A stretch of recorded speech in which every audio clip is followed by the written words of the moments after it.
Omicron representó el 59% de los nuevos casos en Estados Unidos durante la semana que concluyó el 25 de diciembre. Según datos actualizados de los Centros para el Control y la Prevención de Enfermedades, esto representa un aumento del 23% comparado con la semana previa. Los Centros para el Control y Prevención de Enfermedades indicaron la semana pasada que Omicron ya representaba una mayoría de los nuevos casos en el país, pero la agencia señaló el martes que redujo de forma significativa ese cálculo previo basado en datos adicionales que se recopilaron. La rápida propagación de Omicron sucede después de que el primer caso se identificara a principios de mes. Estudios han proporcionado indicios preliminares de que es menos severa que la variante Delta.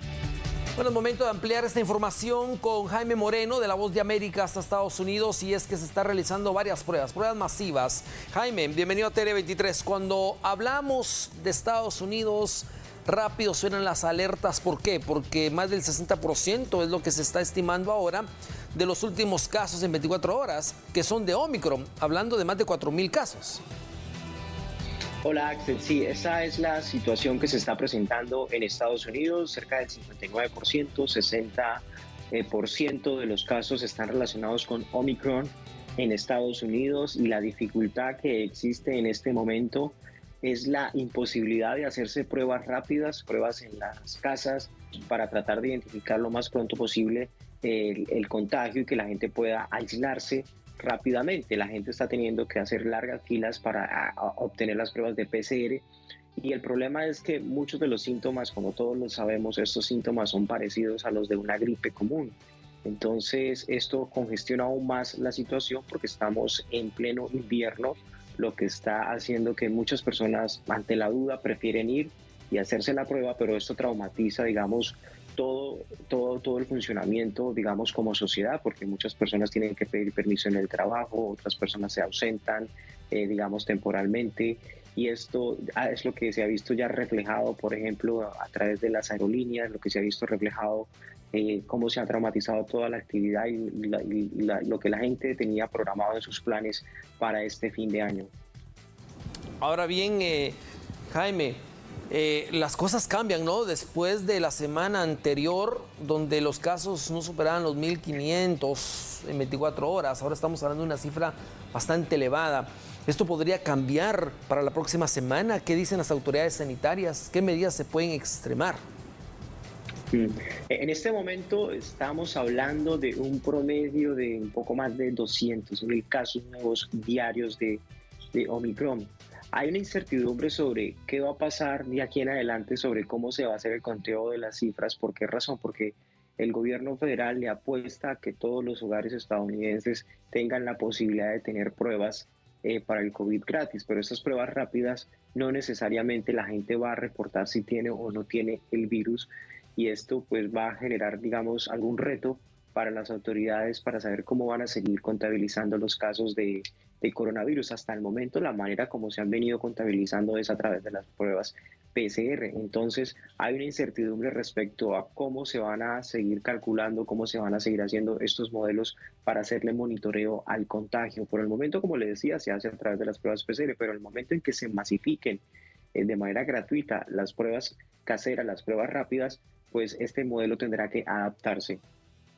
Ahora bien, Jaime, la pregunta que se hacen muchos latinoamericanos, y me imagino que también de otros continentes, es ¿qué va a pasar con las personas que pasaron las fechas, por ejemplo, Navidad y Año Nuevo en Estados Unidos, y que retornen a sus países si en determinado momento ellos fueron contagiados y una prueba de antígeno pues no es una efectividad al 100%?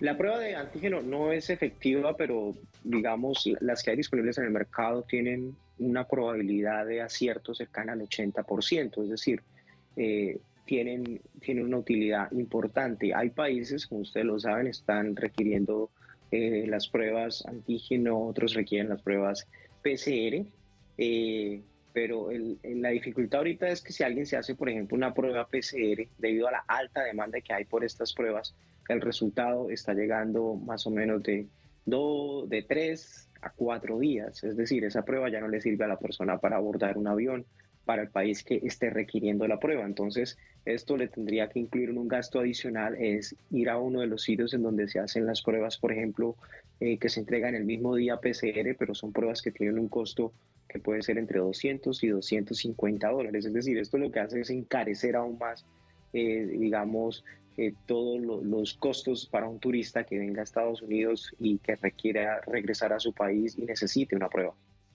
Ahora bien, Jaime, definitivamente los aeropuertos no se cierran durante esta semana ni la próxima.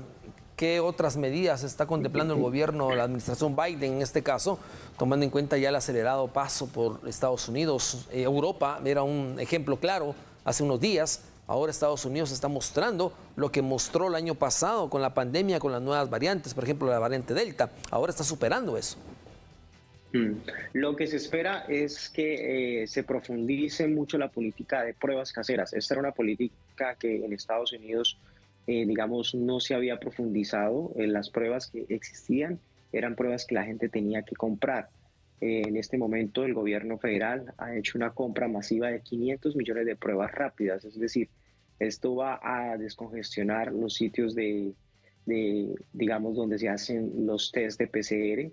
Va a hacer que la gente tenga un diagnóstico muchísimo más rápido y que la gente pueda actuar más rápidamente para digamos, aislarse. Justamente una de las medidas que se tomó es que la gente que no tiene síntomas se reduce los días de aislamiento de 10 a 5. Esta es otra de las medidas que se tomó. Y una medida que es polémica y que se está, digamos, empezando a discutir, porque el doctor Anthony Fauci la planteó, es si ya llegó el momento de empezar a exigirle a la gente la prueba de PCR para abordar un avión en los vuelos domésticos. Esto es algo que genera mucha resistencia en un sector de la sociedad americana, sobre todo aquellas personas que no están vacunadas y que no les interesa, digamos, proceder con la vacuna, pero lo consideran como un mecanismo de presión eficiente de ir cerrando cierto tipo de ventanas para forzar a la gente a que se vacune.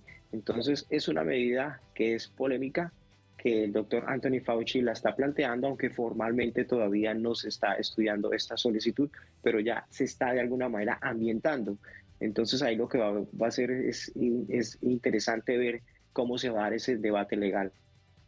Bueno, Jaime Moreno, como siempre, muchísimas gracias. Siempre estaremos al pendiente de más detalles, tal y como tú indicabas. Hay que esperar qué pase en los próximos días, en las próximas horas, en relación también a las pruebas, que definitivamente será de mucho beneficio. Las pruebas gratuitas en varios estados para poder detectar esta variante y, por supuesto, evitar que se siga propagando tan rápido como lo ha hecho en los últimos días.